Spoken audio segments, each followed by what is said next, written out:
All right, welcome, Professor Shirin Rai. It's such a pleasure to have you here.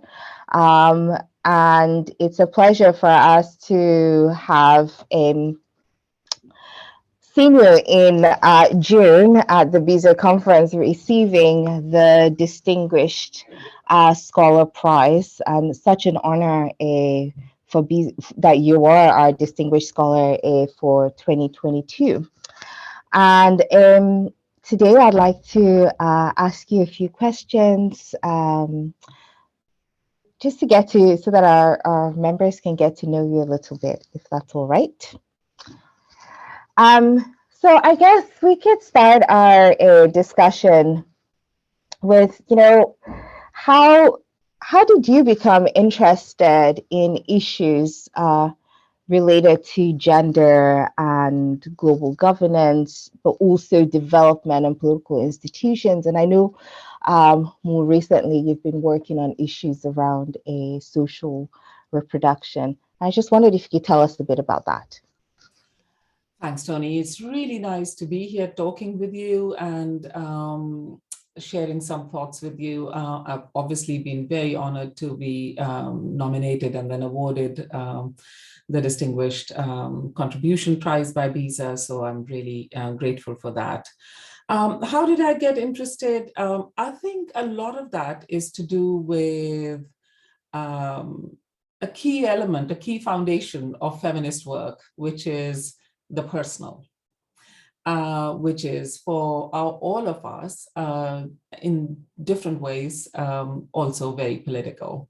So as you know, I didn't do my PhD or anything on gender issues, but rather I was working on the education policy changes in China.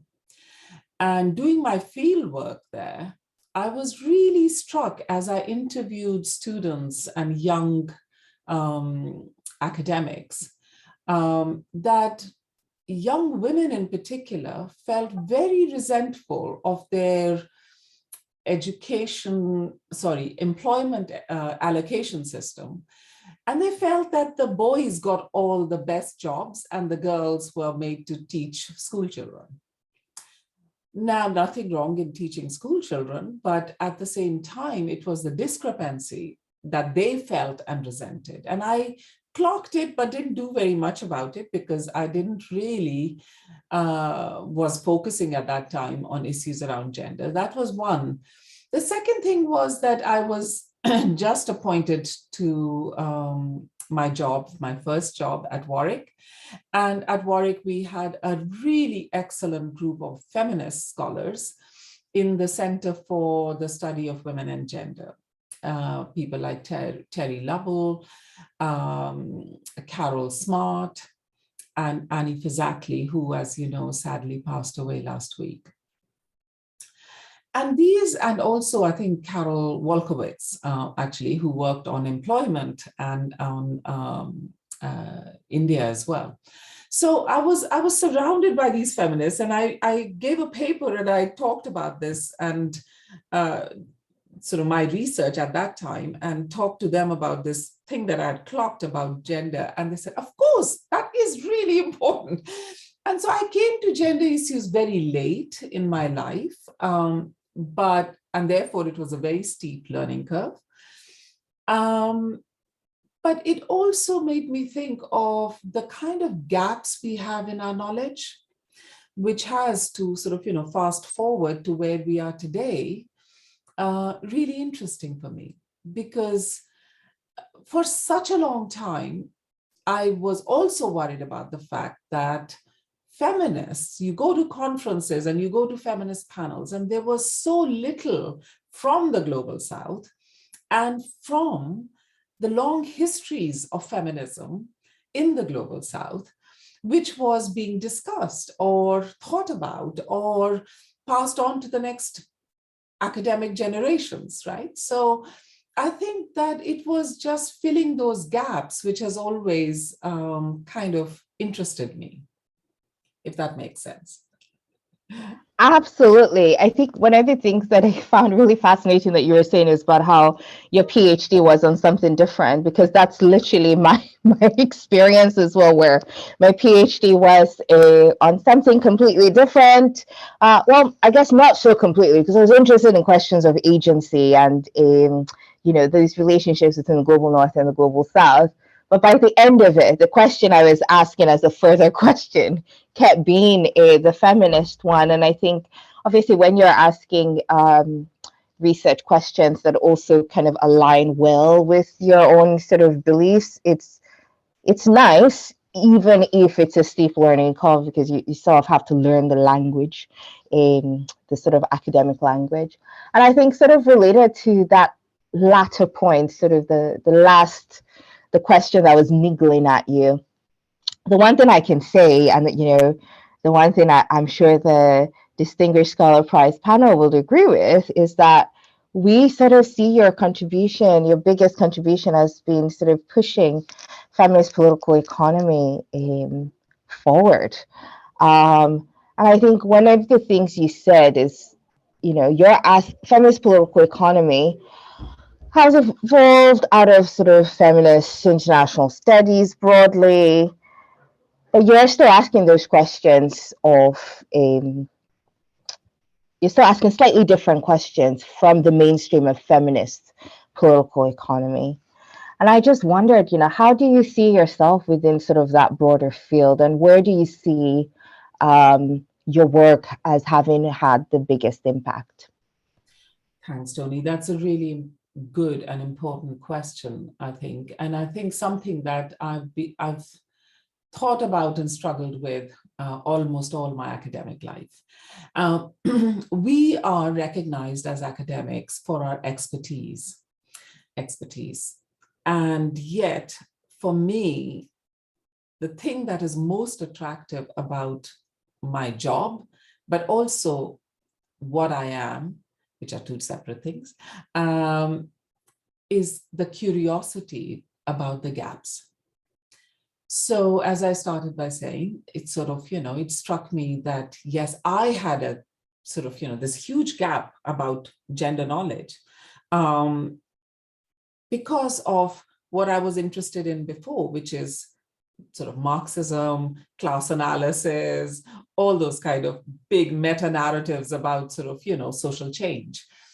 And then there were other gaps that one identifies as one gets along. And those are not gaps just like, so for example, when I go back to India and meet my friends who are feminists, till very recently, I always used to feel like such fantastic work in histories of feminism, such fantastic work on violence and gender, such fantastic work on sort of, social policy, but very little work on political economy. And I think that that long history that I had, intellectual history with Marxism, actually made me much more open to a structural analysis of why gender matters and how does gender matter and how the gaps in our knowledge need to be addressed. So that was one thing.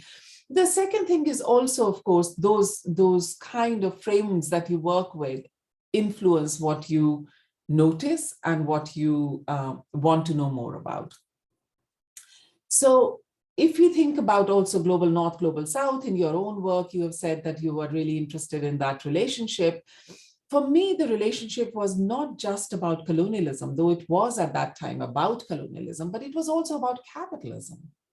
So how does global capitalism frame gender relations? And what can we do about, or how do we understand that globality on the one hand, and micro sort of, relations, social relations on the other? How is one affecting the other? And so that was something that really interested me. And thirdly, as I said to you, personal is political. When I became a mother, something that really affected me was the lengthening of my working day. It's a long time since sort of, when my child was born, and the conditions of work for working women at that time were really not as good as they are today.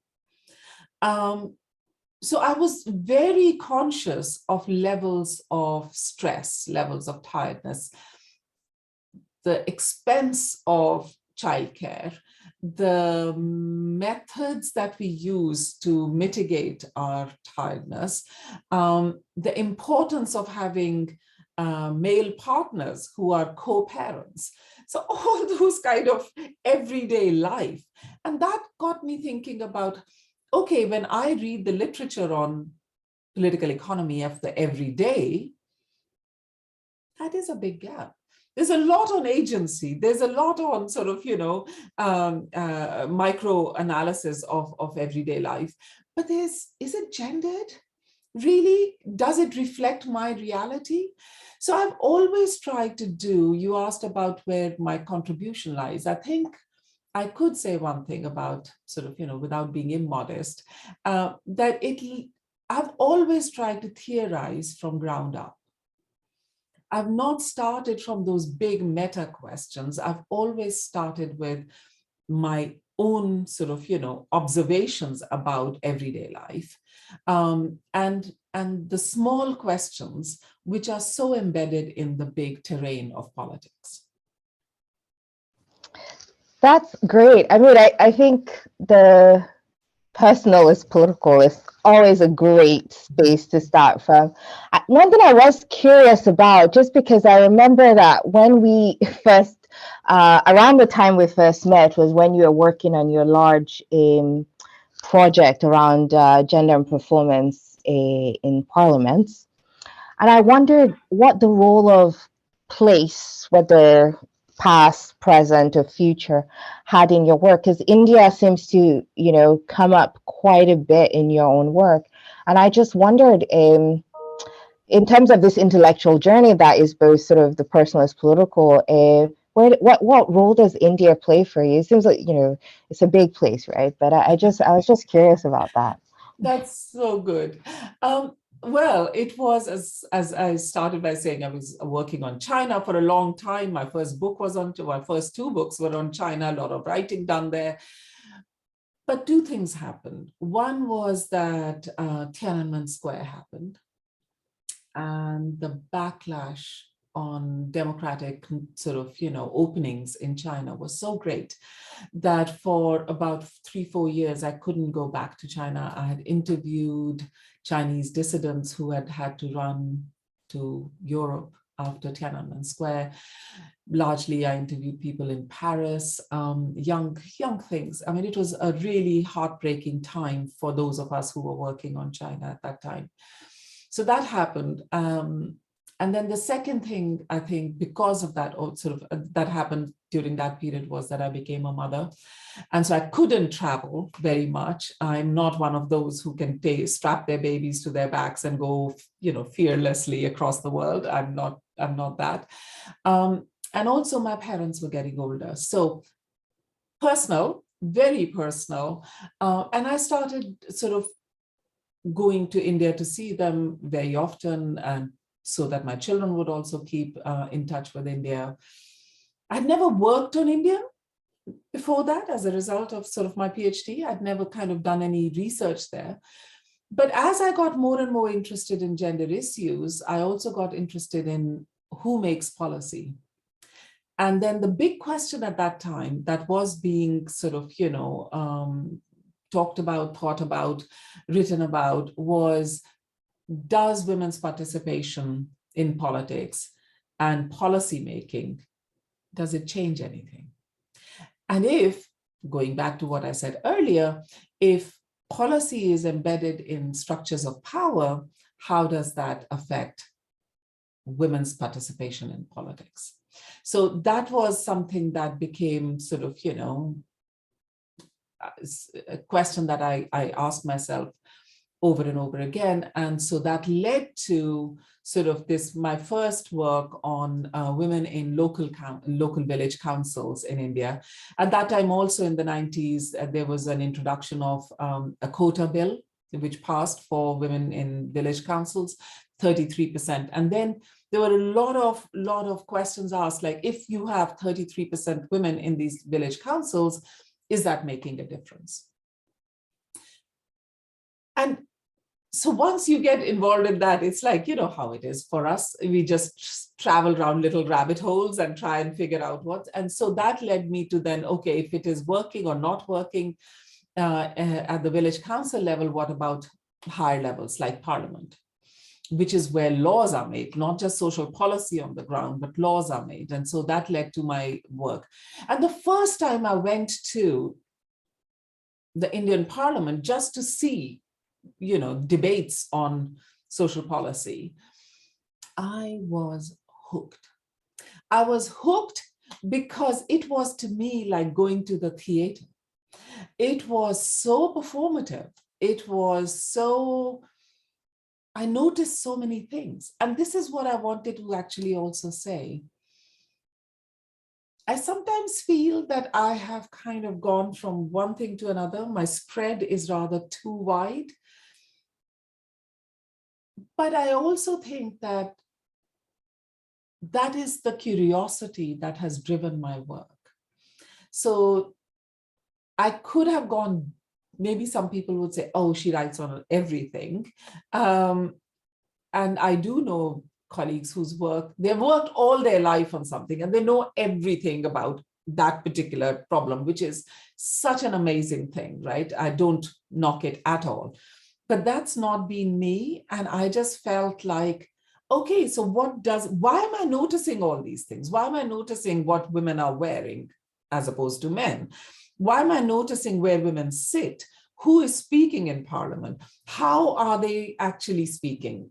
You know, so all of a sudden I felt like, this is a thread that I can. And I was working at that time with Professor Emma Crew, who's also at SOAS, but she's an anthropologist. And she's an anthropologist who has written about the UK Parliament.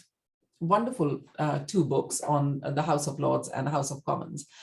And so we started conversing. And I think that interdisciplinarity, if you ask me about what I bring to the table as far as IR is concerned, I've always, because I came to gender late, because I came to gender studies through sociology and law, I've always worked across disciplinary boundaries. So the performance and politics element of my work also comes from those kind of conversations with an anthropologist. So I think what I'm trying to do is to see if I can bring that element with my political economy element. And I think there are colleagues such as at Warwick, actually, people like Matt Watson or James Brassett, who are doing that kind of work, or Chris Clark, who are doing that kind of work, which is looking at political economy through the performance lens. And I'd be very keen to kind of pursue my own thoughts about that as well. That is absolutely fascinating. I think I've been thinking myself about performance, I guess, this last few days, and politics more, perhaps to the media angle. So always fascinating to read those sorts of works. But Shirin, you're award-winning, prolific researcher and teacher, no doubt. Certainly one of my role models, if you would accept me. Not the least because of what you said around, doing research on different things and often feeling like perhaps you're too wide, but actually being driven by the curiosity. And I very much sort of see myself reflected in that statement. But I think, on the last note here, you also indicated both in terms of how you sort of see the research going, but because I know you've also participated in a lot of our professional associations in very significant role. I wondered what changes do you think you've seen in the discipline, and in particular, where, what are like the interesting bits of the discipline in terms of looking to, 5 to 10 years time?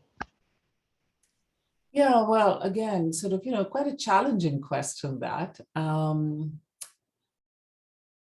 Afshar passed away recently, and she was a doyen of Global South Women's Studies in this country, right? And I remember going to a PSA when famously Halle Afshar walked into this room, which was full of gray suits. Nothing against gray suits in themselves. It was just the numbers were huge. And saying to the women there, who were very few, that we were not going to accept this and we were going to go away and go and have our own lunch and talk about what was important for PSA or BISA, you could say at that time. It was in the 90s. And I just feel one of the things, and then recently I went to BISA, like before the pandemic, and I just was reflecting on, oh my God, it's changed so much.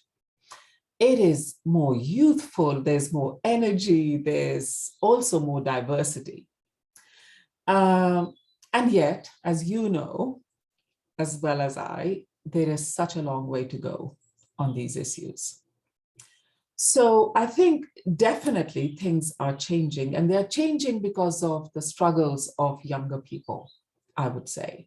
Younger scholars, who are bringing to not only our attention, but also an insistence that things need to change. And I just think, like Robbie Shilliam has just published his book on this long history of intellectual history of the Global South that needs to be incorporated. So I think that for me, the most exciting thing going forward is opening up old disciplines to new ways of thinking. And I really, even though I'm not a young person, I really want to be part of that conversation. And I want to learn from my students. I want to learn from my younger colleagues. I want to learn from my mentees.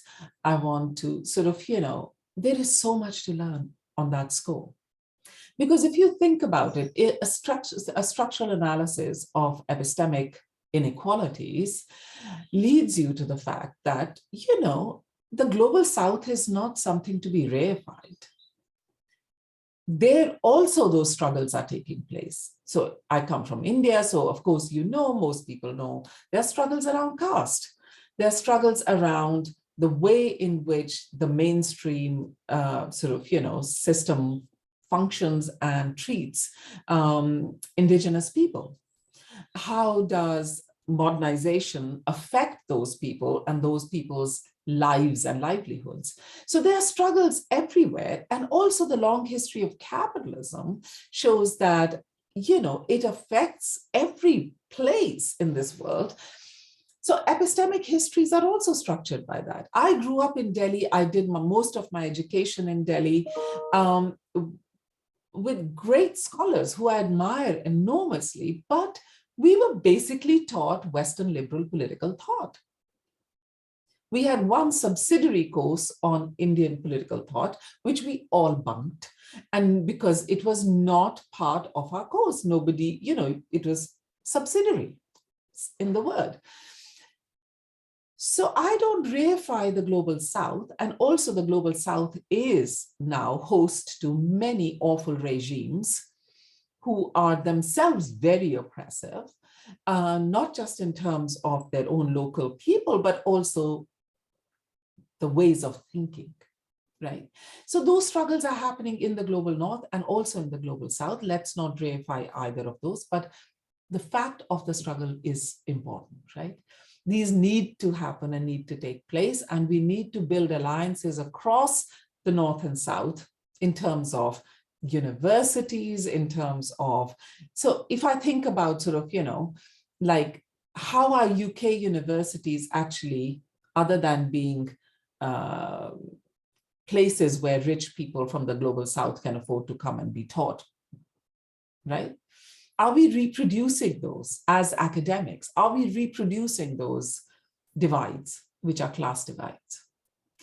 Or are we challenging our universities to have more scholarships for not only the Global South people, but also people who are on our doorstep at Warwick, for example, local Coventry kids who go to the local comprehensive and their families have not gone to university. Are we doing enough? So I think I see that challenge in front of us, but I also see given how long I've been in the profession, the history of change that has happened as a result of, as I said, younger people calling us to account. So I hope it develops further. I'm sure it will. It's really interesting. Well, on the one hand, I'm so pleased that you're at least seeing some change, because I think, and significant ones, because I think often for a lot of my contemporaries, it feels as if we're either pulling teeth or we're on this hamster wheel where, it doesn't even feel like the sort of new institutionalist incremental change. It just feels like we're doing the same things over and over again.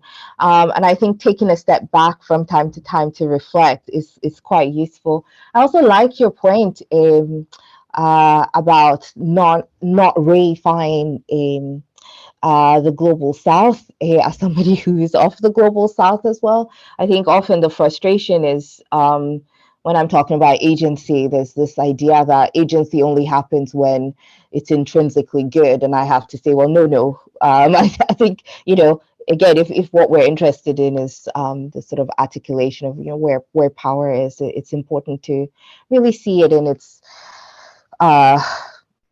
breath, so to speak. And I guess sort of on that note, sort of thinking about breath, can you tell us a bit about your current projects?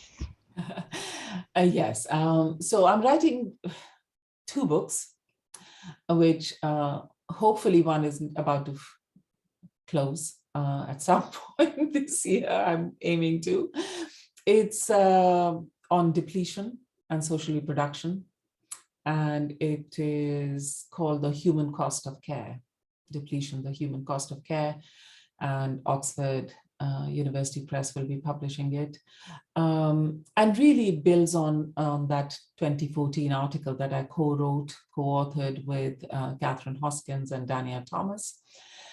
But since that time, it seems like a long time ago now, so much has changed. And also I've thought about it long and hard over the years. It has been, the concept has been used in multiple different ways in different contexts. And I wanted to reflect upon that. And so the book will be doing that through sort of, a few empirical chapters and some theoretical reflections. So that's the depletion project. And I hope that that would also allow colleagues to think about the way in which social reproduction is carried out just now and how we think about it as academics, but what are the costs of doing social reproductive work? So again, it links very much with gender and political economy work. So that's the first book. The second book, which I've started and haven't had the chance to kind of, it's part written, is called Doing Politics Sideways. And that book is a bit of a quirky book, but it again underlines that curiosity that I have about our discipline and the way we think, really. And to look at it, so if we say, as I've said before, if we do not start thinking about disciplines only in terms of ideologies and big institutions and big systems of governance, but think about it through the lens of the everyday, through the lens of the micro analysis, what would it make a difference to the discipline? Would politics, looking at it sideways, would it look different? And of course, gender matters there, race matters, sexuality matters, but also levels of analysis matter. And so I'm trying to figure out sort of, or present an argument there that it does matter, where your standpoint matters. And of course, that's nothing new, but I'm more interested in seeing how it matters. So that's the second book that I'm working on just now. And then I've just now finished a big project on COVID and race. And that is really bringing together sort of this idea of the everyday and depletion, but also in this context of COVID, which is on care, caring, and carers. How does a crisis such as the pandemic affect or reconfigure race relations? while at the same time, how does race and racialized politics affect how we approach a crisis? So that has been very painful. That has been really difficult, as you can imagine, during COVID to research. But I've had two wonderful postdocs working with me, Jayanthi Lingam and Shahnaz Akhtar, and we are just writing up that research now. Wow, you're very busy and also working on extremely timely projects. And I can I'm sure I say for many that very much looking forward to the books and the write-up of the new project. I think, again, really, really timely and essential, if I may say so. Thank you so much for speaking with me, Shirin. This has been fantastic. And I certainly look forward to catching up. And I think a lot of people would as well, to catching up at next year's BISA, which is in Glasgow, I believe. So that's very exciting. Thank you so much. Thanks, Toni. It's wonderful having a chat with you. Thank you. Okay.